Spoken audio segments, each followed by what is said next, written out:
Great. So everyone, thank you so much for joining. Today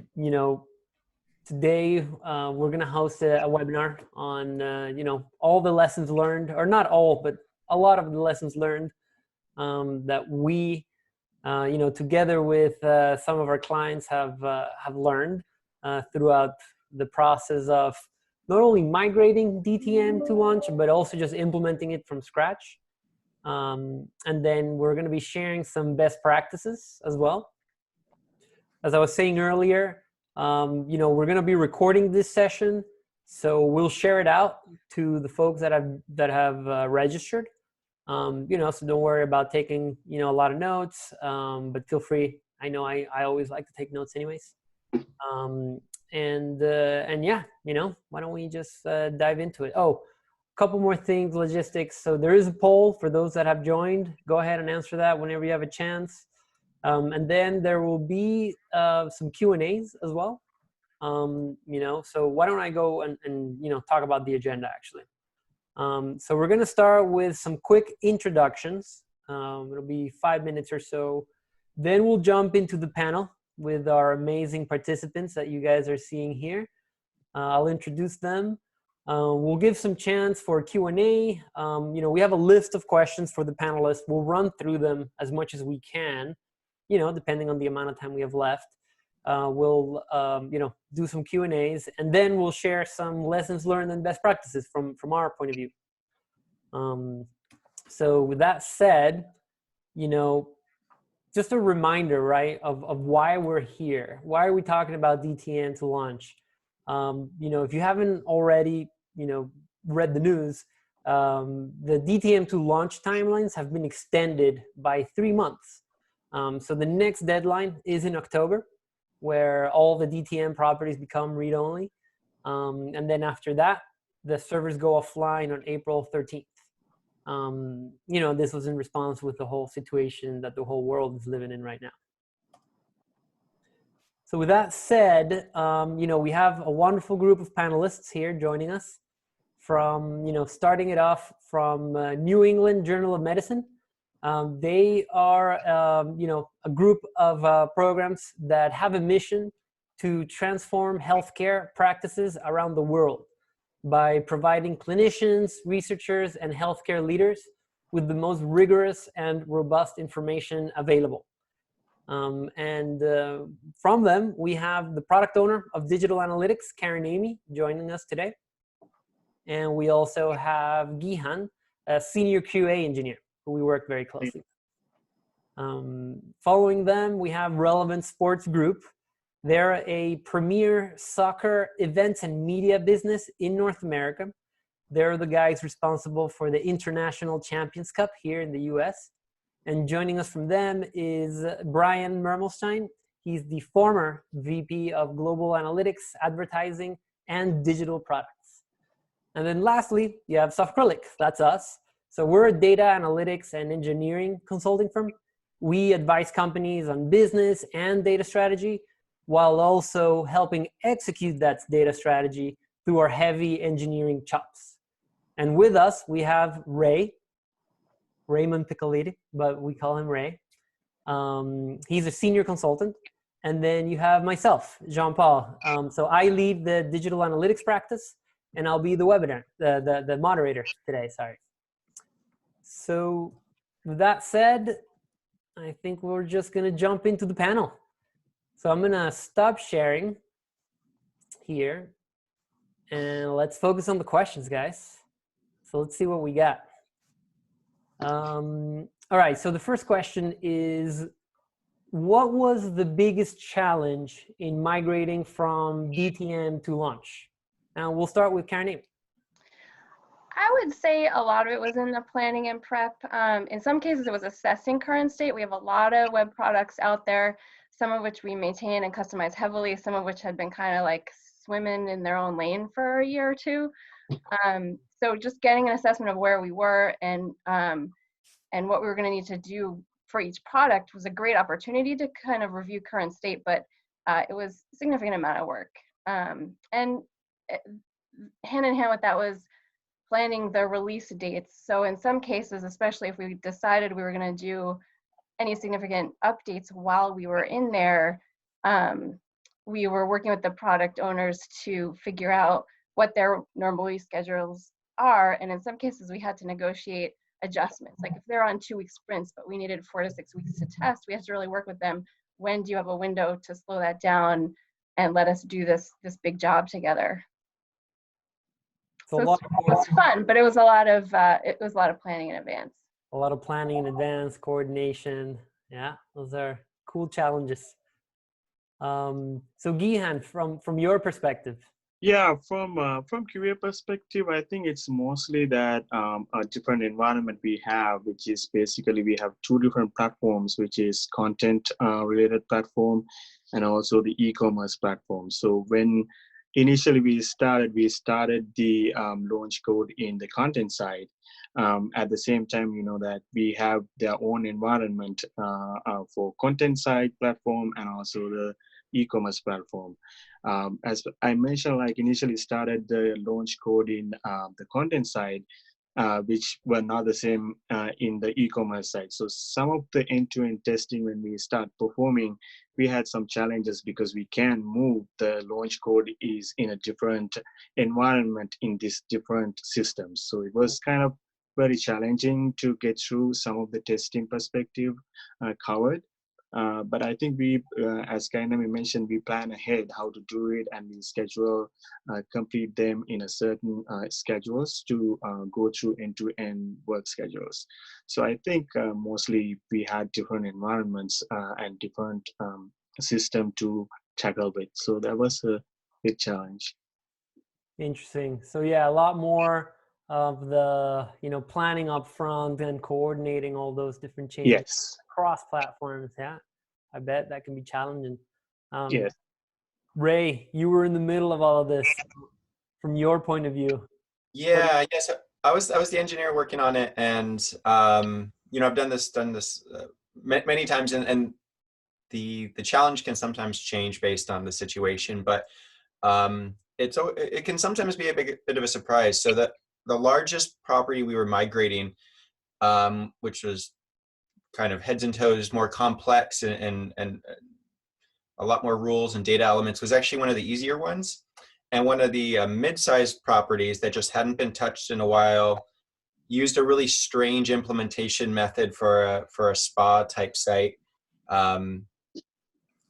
Just needed total re-architecting, and that actually was kind of the largest challenge we ran into during migration. Interesting. Yeah. So watch out for that old legacy kind of hacky stuff you could do with DTM that might not work with launch. Right. Is one of those things where, you have something working and, it's been working on for ages, nobody looks at it. And then, when you actually have the chance to redo it, you can't right. do that, right? And so, but it becomes a challenge. Hey, it went live. Yeah, exactly. It went live. It worked a day 3 years ago. Exactly, yeah. Awesome. And so, Brian, from your perspective, we implemented it from scratch, launch. So what was the biggest challenge for you? So we did a good job in planning. We had a good understanding of what we wanted to get out of the analytics, and we built backwards from there. Just really using launch as like the end piece of our planning process and saying, all right, we're doing this via launch. Here's what we're collecting against. Here are the variables. Here's how we want to see the analytics come out of the system and also go to all of our various other channels, how the analytics should be flowing into Audience Manager, how we should be flowing into Target, and also what we will be taking from campaign into analytics and into Target and into Audience Manager. I think from our end, the biggest hurdle that we faced was really we were ready to go, and the out-of-box launch implementation that we were ready to use in terms of the actual code and the container file was different from what our site was accepting. So we actually had to make a quick adjustment on the fly and just adjust launch to our site technology. And we moved over from the synchronous launch tag to the asynchronous launch tag at the last second. Everything was planned out outside of just that knowledge of how the site was constructed and how the site would act with launch. And then once we got that out there, everything else was smooth sailing. Right. That was sort of like a left field curveball. Totally. That we saw, that nobody could have ever guessed. And then, yeah. But I guess launch is flexible enough that we were able to, circumvent that, or not circumvent that, but I guess it was like a hurdle that we had to jump through, right? Yeah. I mean, just, we were ready to go. Everything seemed perfect. Again, just, via the process of, planning from the end goal to the beginning goal, and then launch fit in perfectly outside of that. Just that random, here's how our site is built. And we didn't know that prior to implementing. Right. Good rule of thumb is to expect something out of left field. You don't know what it's going to be. And if it never comes, then you just have a really good day. But if it does, you've planned for it. Yeah, I guess if it never comes, then, did you do something right? Like, what's going on? Cool. So on to the second question. So now it's the flip side. So we spoke about what was the biggest challenge. What was the one activity that you think helped the migration from DTM to launch be a success? And we'll start again with you, Caryn-Amy. So I mentioned the planning and communication already, which was a big deal. I think very specifically selecting the right people to be involved day to day from each of the website teams. And we actually had a weekly stand-up where we formed kind of our own team just to touch base on that. So we had product owners or scrum masters, depending on how teams work, to keep in touch just on release schedule, if the platforms were having any other issues that might cause us to adjust our timing and all that. Folks from the marketing team that might have dependencies with target testing that they're planning or email campaigns. We wanted to make sure that we weren't doing anything major while we were in the middle of this going live with the migration at any point. We are also coordinating, working directly with other developers who are managing their own work, because there are some other utilities going on in DTM and now in launch, other minor scripts and different things that people are doing. I don't want to say minor. Other very important scripts and different things that people are doing that aren't analytics. And I think getting all those people just physically in a room for a stand-up once a week and having the right team all the way through was really fantastically helpful. Great. So regular touch points, communicating, all those very important things. We don't want to be acting in a silo and then all of a sudden, we forgot about something, right? Yeah, and the functional testers too, to that point, the lead test on functional testing was in that team as well, because we wanted to make sure they were always testing. We're testing analytics, but they're just running through all their smoke tests, just making sure we don't have any unintended consequences. Yes. And we had one of those left field surprises come out of that. So it was really good. We did that. We've certainly, with other projects, we've found a couple of those that, again, you would never ever think about it. It's in one of our lessons learned. I'll touch on it when we get to that point. But yeah, absolutely. Functional testing is very important. Gihan, from your point of view. Yeah, actually, so as you heard, that there is a lot of testing get involved. There is a lot of repetition get involved for the success in here. So one of the important thing I thought is that it was the automation testing that we had. We had a suite of automation testing that set up for most of the critical scenarios components to cover. So which help us saving a lot of time from QA perspective and focus on the necessary areas. And the other point is that I would say turnaround time on the bug fixes was fantastic. And thanks to Ray on that, we didn't have a lot of back and forth stuff going on, the solid work, which was very helpful and gave us sort of confident with doing our QA work. And the other thing is the concept we came up with reserving developer only time, which gave us time not jump into QA activities or start any other components, non-related items testing, unless the developer give us a clean handoff to us.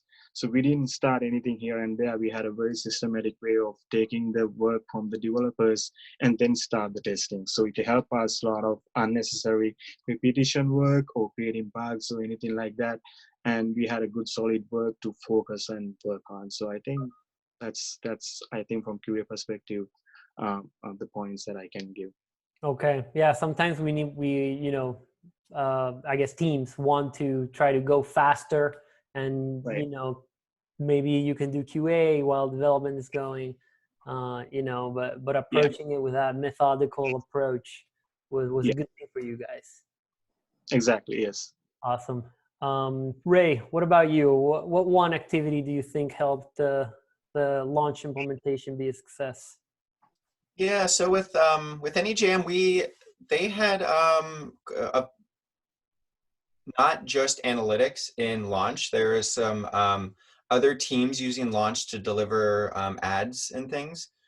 And so what we did is we used Tagtician to export all the rules and data elements out. And again, if this falls under planning, but we exported those all out and then put them in a shared location and assigned an owner so that it was very clear who was responsible to, and that owner would be like one of the developers. There's just a few of us, but it still made it very clear who was going to take a look at that rule or data element, make sure it's working, and make any adjustments. So yeah, just kind of divvying up those responsibilities. Awesome. Yeah, and Tactician is a good tool to use for this as well. Up front. Certainly it's part of the process. And so, Brian, from your point, what was the one activity you think helped launch be a success? So on our end, we were definitely well prepared in terms of just really having a clear vision of what we wanted to get out of the analytics. And we worked back from that with, here's our key business objectives against our KPIs and against how the data should be collected and how the data will be flowing through into the overall environment. And that helped guide us across the way. And I think, again, we were pretty fast. We think from start to finish, outside of actual developer time, in terms of developers putting the code on the site and our QA process, I think it took us 5 days from start to finish in terms of getting our end understanding of what we wanted to get out of the analytics to actually instrumenting within Launch. We didn't waste any time on our end. We had a North Star, and we always focused against that North Star in terms of the implementation. Yeah, I must say that that game plan coming into it was critical because not only from an analytics standpoint, but also from an audience manager and then from a target. We were instrumenting the three tools, right? The big three in Launch, all at once. So yeah, I think that really helped, knowing that up front. And the few challenges that we did come through or come by, we were able to quickly gain those or get on top of those. So yeah, and it was a fast one. It was certainly a fast implementation. I must agree. Must agree with that. Outside of any IT, or development processes. So next question, Caryn-Amy.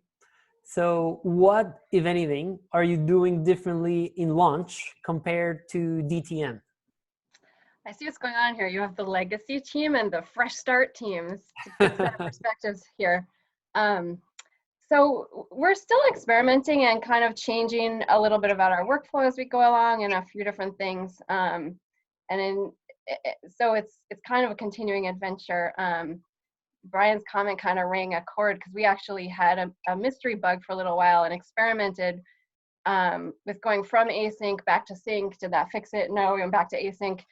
But we did go live with the asynchronous, and that we're seeing a really great page performance improvement. So that alone, I kind of put that out there as the anticipated benefit to do all this work with us when I was, going around to the teams setting up the projects. And it was really great to actually see it really pay off. And it has enabled some other kind of interesting experiments, but I'm just thrilled with the page performance piece of it. Okay. Yeah. The asynchronous, deployment, I think, is one of those features that we keep hearing about. Yeah, it's async, DTM was not sync. But when you actually get the proof, you really do see there is a page improvements. It was real. I was skeptical, Right? Yeah, it's There's one of so those much going things. on, but yeah. Yeah, it's like, sure. It's the one line of code or one, it'll improve it, but it actually will, and I think that's great. We've seen with other clients as well, 15% increase, faster page loads, etc. So definitely. All right, Gihan, what if anything? Yeah, so I think from QA perspective, as overall, I think what is mostly that we're going to do a lot of testing, and there will be a lot of complex scenarios, use cases will be involved. There will be some barriers with the environments in different systems that we always face. So I think it would be great to have more automation testing implemented, or frameworks that you have set up. And add more and utilize more analytics related tool that if you can, because that will help you to reduce the repetition of work. Repetition we might need to do because sometimes we face certain things that we have to repeat testing. So if we have set up automation or utilize certain tools, that will help us moving faster. The other thing is that very important is if you can learn a little bit about the launch, how it works, how the rules are configured, how these logics are set up in launch, and get familiarized with it. So when there is any issues, you can go and take a look at it and get a good clarity and give good feedback to the developers. So it will help you and feel better how it works in the background. So I would say I would learn more about launch and set up more automation and utilize more automated tools for data analytics. Right. Yeah, and that's a good point because just from the UI perspective, the way, or the UX really, the way launch has the rules, it's totally different from DTM, right? You no longer have those three buckets. They're all kind of, rolled into a rule. So yeah, it's a good point. We're finding it a lot more legible. Yeah. So we're like in there looking because it's easier to do. It looks beautiful. But we don't mess with Ray's work. So Ray, what about you? What are you doing differently in DTM nowadays? In launch, sorry. Yeah, I used to preach custom events for, from the highest mountaintop with DTM, because I really didn't like how they did direct call rules, and it was really sort of the best way to do it at the time. I find using direct calls, I'm using them a lot more. It's, with launch, you can now pass a payload into it, and it just streamlines things quite a bit. The code on the site is much more readable than the custom event implementation, and on the launch side, it's just a lot easier to manage. So I end up using direct calls a lot more. Yeah, direct calls definitely more useful, especially with that whole payload. Mm-hmm. Definitely a good thing. I think we use those as well, Brian, in Relevant. We did. We did. So what about you in terms of, what are you doing differently in launch? I think that two things really stick out. We're probably quicker to market right now in terms of getting things from development to actual production, just due to work streams in launch and just the fluidity, and our developers do like it a little bit more than DTM. And the other thing is that, and probably related, is that we're implementing a lot more pixels and a lot more third-party related code via launch than we did via DTM. Even though we had DTM, once upon a time, we would have still gone onto page to actually implement some third-party code. But right now, we're just doing that strictly via launch these days. Yeah, Do that in the tag manager. Try to not do that on the page as much as possible. But, you know, now with launch, we can do that, you know, which is awesome. Yeah. And you made me think about something that, I don't know, Gihan, if you mentioned this or not, but, you know, having the ability for multiple teams to work at the same time, you know, in different development libraries, I think that, that Yes. helps with the speed. You know, that to me has been game changer, because I can be working on one thing, Ray could be working on another Yeah. one, having his little experiment, you know, so it's a good thing, right? Okay, so next question. Did you clean up your tagging implementation? And if so, how much? Caryn-Amy. Yeah, this really varied. We made some conscious decisions. And a little bit we looked at design. Another thing we were looking at was going to more of a global report suite during the same year that we were working on all these migrations. So it was a great opportunity to kind of align a couple of the variables that may not have aligned between the products in the past. So there was some stuff that we planned consciously to do. And then, as Ray mentioned, there's always the little surprises. Sometimes you have a legacy surprise. We did end up redoing a lot of one site. Just we had crossed our fingers and hoped it wouldn't be too much effort, but we knew we hadn't maintained it actively in a while, so it wasn't a huge surprise that we ended up having to rework it. So yeah, we did some of both. We did some, you know, sort of redesign and updating, and we also did some just technical debt and cleanup stuff. But it, by the end of the year, it put us in a really great place. Nice. Yeah, and especially you guys, you know, did this migration a while ago, so you had extra time, you know, lets you plan. So that's awesome. Gihan? Yeah, for that question, I think I would more agree with what Caryn-Amy mentioned, because I had less engagement on that, but we make sure that the tagging there's the correct information is available, where it should apply for what pages it should be. So we verify a lot of information in the data, our reports as well, that the correct information and accuracy is correct when they are implemented. So we did a lot of tasks related to those to make sure that these data or changes are coming properly. So on that. Okay. Ray? From your point, I mean, in general, right? I mean, you're obviously working with NEJM, but, you know, how do you see, you know, cleaning up tagging during migration? Yeah, we actually didn't have a ton to do. The most properties had a good foundation, were well thought out, and just needed a little bit of kind of polish. But I did work with another client that really had a it was just a huge spaghetti mess of code that was really hard to understand. Rules with similar names. It was unclear what was still being used and what wasn't. And we did a lot of cleanup on that, and that was not trivial. So if you have a big messy implementation and you're planning on reworking it, you know, leave yourself a lot of time. You know, I did kind of a similar approach where I exported out all the rules, went through them just kind of one by one, made sure that it was still functioning. If it wasn't, did it need to be fixed, or could we remove it? And just kind of go through, you know, each rule one at a time. There's really not a great alternative that I've found. Yeah. And you know, rename them, tweak the code, try to, if it's super code heavy, try to ask yourself, is there a way we can do this in the UI instead? Things like that.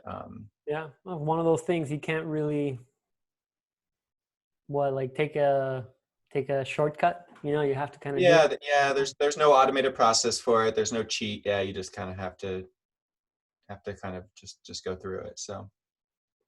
Okay. And so, Brian, we didn't do a migration, but, you know, from your point, you know, we implemented launch from the beginning. You know, how do you see that, you know, going, you know, from your point of view?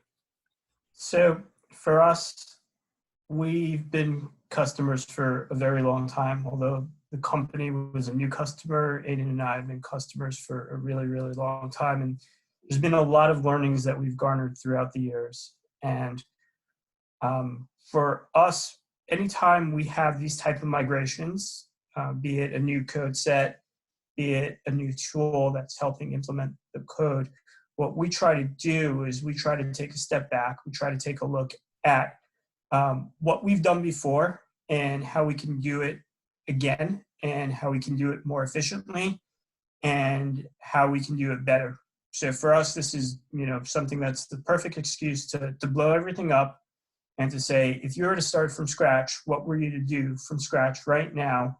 And your core KPIs are going to be the same. They're going to be collected effectively the same, but your details that you're going in there, they're going to effectively be a little bit different. And what would you do to really make what you've done in the past better? So we were all about this, and we took some of our best learnings from prior years and we implemented it directly with launch. And yeah, launch was a lot more efficient, just in collecting data and again, sending through the data properly and helping us analyze properly and getting it to the endpoints and reaching our objectives a little bit better. Yeah, clean slate implementations are like a dream come true. Very rarely do you run into that where you're just like, okay, let's do this, from scratch. And yeah, it was definitely a fun project to do, especially with the game plan coming into it. Yeah, I agree. Learnings, bring those learnings. Okay, so I know we're at time. But I really like this next question. So I'm going to sacrifice some time somewhere else in order to get this question in. So what would you like to see in launch in the future to improve how you manage tags? So Caryn-Amy, I'll start with you. Be super quick because I'm not in there as much, but I would love to see, one of the things we struggle with is documentation and documentation around updates. And I would love to see I don't know, like a syntax for commenting where you could export and get documentation right out of launch and manage it while you're making your changes instead of having to manage that somewhere else. But again, I'm kind of standing outside of that ring. Right. Gihan. Yeah, I think one of the important thing I think is that in launch that when we go in the release cycle, that it just allow only one item to be in there. Because if there is multiple developers that need to push through certain changes, like multiple changes, that not allow us to go. So it's just one at a time. So if, as an example, if there is a developer have a library item that fixed and waiting, and there was another one is coming behind him, the one which is behind can move forward till the other item is released. Or either that changes need to be detached and go back again to the beginning of the flow. Otherwise, they can't move. So I think it's a drawback from most of the views because we have to interrupt our work, or either we have to rush our testing to get the other changes done. So I think it's a drawback. What I can say, I think Ray might be able to put more insight on that. Right. Yeah, and a little flavor there is since with any jam we do all our QA on a single environment. We really only have one development launch environment, or we have a few development environments in launch, but only one that can be seen across the site in QA.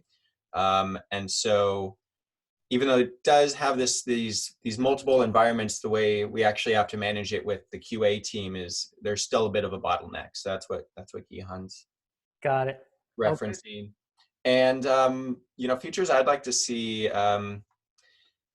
there's tons of improvements. The library management is a huge step up over launch, but the way the visuals look, you really want it to work like GitHub or like a true source code management system. And if you've tried working with multiple team members, it's better, but you still run into a ton of conflicts. Like you can't merge libraries, you can't do things like that. I've ran into a thing, I don't know if anybody else notices this or if I'm just missing something, but when you save a change, there's not an easy way you can remove it out of a library, but you can't just reject that change like you could in launch or in DTM.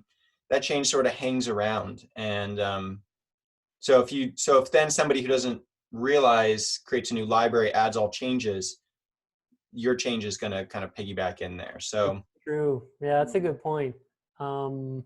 I never really thought about it, but I can see how it's a problem, right? Because you have a library, it goes into staging, you reject it because you don't want it. It stays there. yeah, It and stays it's in that not state. It clear that doesn't go that's to what's the happening. state. Yeah, that's an interesting one. Yeah, so a little bit more robust features there, and I would like to see them kind of beef up their search filters, labels, tags, that kind of. Well, even the recent change they did was amazing, where you can search through code. Oh yeah, that was a huge step forward. But Yeah, that was awesome. you know, but if you're searching for something, they have the ... they have the ellipses at the end, and you can't see your full search results. And just a few things like that feels like. Okay, cool. Brian, what about you? Yeah, that's my big thing. I mean, I have seen some of the future, and it's pretty awesome.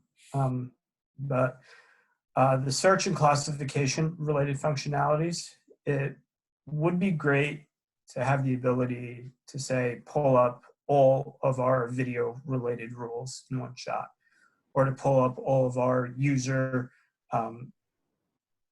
just information related rules in one shot, and all of our content related rules in one shot, and see those and potentially have those as color coded within the rules, just so that it's a quick, easy look and search, and just ability to find all of them together in one shot. Right. Yeah, that would be pretty useful, because even when we think about it from like a solution perspective, we think of it as a group that, and then being able to search in launch with that same grouping, I think will be a good advantage. I'll just put one more in there.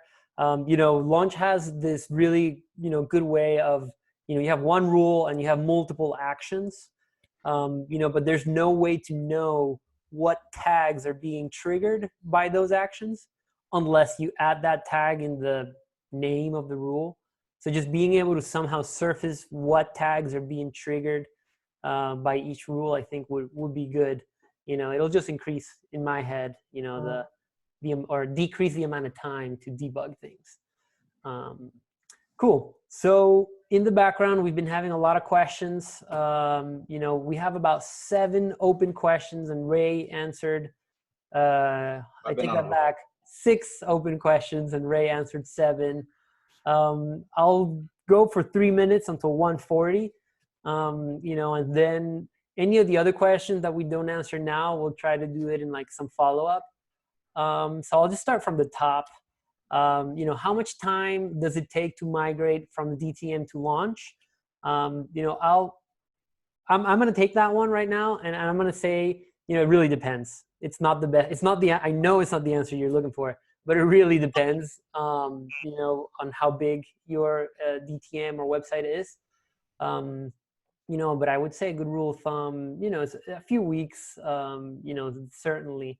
You know, and maybe a few months as well. So I'll mark that one as live. What are the steps to consider while migrating to make sure there is no data loss? Okay, who wants to take this question? Let's see. Ray, I'll give it to you.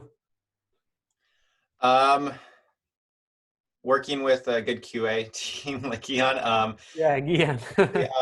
Setting up alerts, putting, you know, making sure to check all your reports.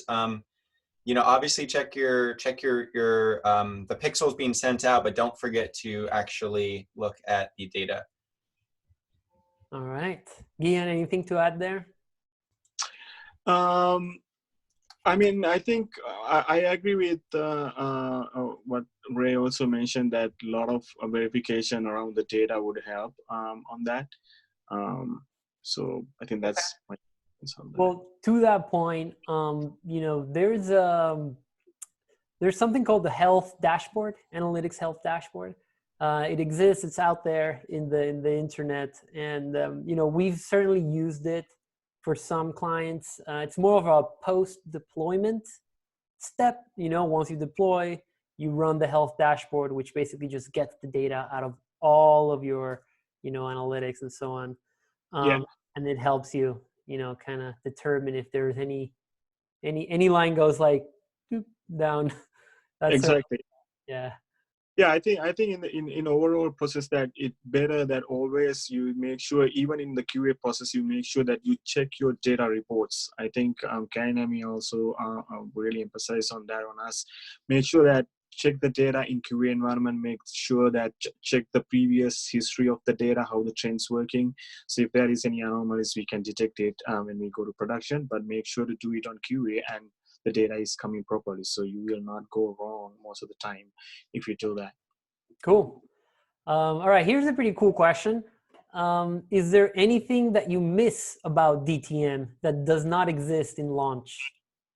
I think you mentioned it, that reject button that is out there that you can basically say, get rid of this right away.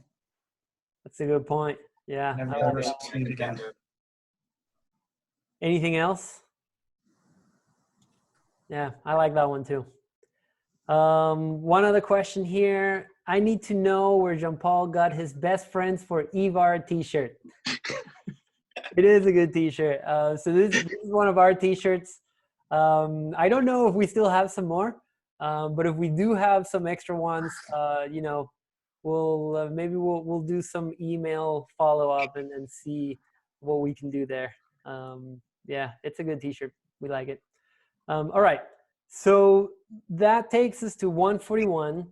You know, panelists, Caryn-Amy, Gihan, Ray, Brian, I really appreciate, you know, your insights into this. You know, it's a pleasure to work with you guys, certainly. This has been fun. I hope it was helpful, and thanks for getting us together. Absolutely. Guys. Thank you very much. Well, the webinar is not over, guys. You know, we're going to, you know, pause on the panelists, but we're going to go out here back to the presentation. And here's where we're going to be sharing some of our lessons learned and our best practices. So very recently, you know, myself and Rajdeep, who's in our team, he manages our offshore team. So we put together a list of some of the lessons learned that we've, you know, acquired after, you know, migrating so many different clients. You know, there's an infographic out there. Well, what I'm showing you here is the same information as that infographic. I'm not going to go into them very, you know, in detail, because all the details are in this amazing blog post that we put together, you know, mostly Rajdeep for sure. And so the one I will touch on was the one I was mentioning earlier about what Caryn-Amy said. You know, it's very important to do functional testing. So yes, it is very important. And part of the reason why you have to do that is because of this issue that we found here. I don't know if you can see my mouse, but the third one, it's tracking issues with link clicks. So this was definitely one of those, like, what the heck is going on here? Where, you know, somebody was clicking on a link and it was taking you to a subdomain, but there was a delay function or delay navigation option enabled, which I think it was good for DTM, because you essentially you click, you send the beacon, and then you delay the action, right, a little bit to send the beacon. But with launch, you know, again, the details are all very well documented in this blog post.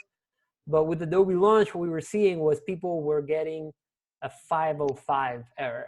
And I think the page was like a login page. So it was a big deal. So definitely, you know, that was a big lesson learned. So something to watch out for when you migrate. And there's some other lessons learned that we haven't covered. You know, if you guys have lessons learned that we haven't covered, send them to us. We would love to get them featured in a future blog post. You know, give you guys the credit, absolutely. And, you know, even us, we're still gathering additional lessons. For example, there was one around Adobe Target, you know, that we learned while we were doing a migration, that, you know, utilizing a certain feature in the UI wasn't being picked up by the VEC at Target. So we had to use custom code, for example. So some of those will be coming. And yeah, we'll be keeping these lessons learned updated. And then the other promise of the webinar was sharing some best practices. So, you know, I just want to reiterate the importance of planning up front. You know, I think all of us touched up on it in one way or another during the panel. You know, what does that look like from my point of view? You know, we have what you're seeing right now. This is a list of questions that, you know, by the way, this will be published in a future infographic.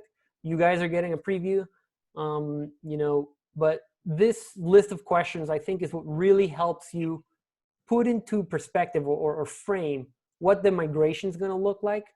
You know, and if you go methodically one by one through each one of these will help you, you know, identify what the best approach to migrate is for you. You know, and in the next slide, I'll show what the different approaches are. But this is certainly something that will help, and you can see tactician's part of the process right there. You know, so certainly I would say, you know, go through these lists, and in addition to that, create a project plan with timelines, expected timelines. You know, a project plan is there's a quote out there by President Eisenhower. He said something like, what was it? There's something like, plans are useless, but planning is indispensable. You know, meaning that if you create a project plan, you know, it's certainly really good, but at the end of the day, a project plan is just a guideline, but just the act of planning is what's very important. You know, and somebody can probably correct me with the correct quote, but that's paraphrased anyways. And then, so if you go through all this, then this will help you understand what the best approach is. You know, it's pretty well understood, I think, by now that there are 4 different approaches that you can take. You know, whether you lift and shift, you do a little bit of tune-up, you take the chance to overhaul your implementation, and if you can just do a clean slate, even better. You know, all of those questions that you answered previously will help you narrow down which one to pick, and then you just kind of go through it. And that really wraps it up. You know, that really is the end of everything we wanted to share with you guys today. I'm going to share here the poll and polling. I'm going to share the results here so you guys can see. So there's a good amount of people who have migrated, which is awesome. Some people are planning to, you know, that's great. And others have no plan. You know, if you guys have no plan or you're planning to, but have some questions, get in touch with us. You know, you want more information, email us at info@softcrylic.com. Someone will get in touch with you. And yeah, that about wraps it up. So thank you all so much for your time. You know, panelists, again, thank you so much for your time. And Thank you. Yeah, I appreciate all the effort gone into this. So yeah, any final comments from you guys, or all good? Well, you set us up really well. So I want to thank you for that. I was looking at your info and you're summarizing kind of the deck that you brought us for planning, which was a really legible, easy way to get started and think about it, which I really appreciate. So thank you. Awesome. Thank you. All right, guys. Well, thank you so much again. And like I said, we'll be sharing this webinar. And in the meantime, you know, look out for new ones or for future webinars. Thank you very much. All right, guys. Have a good day. Bye. Bye.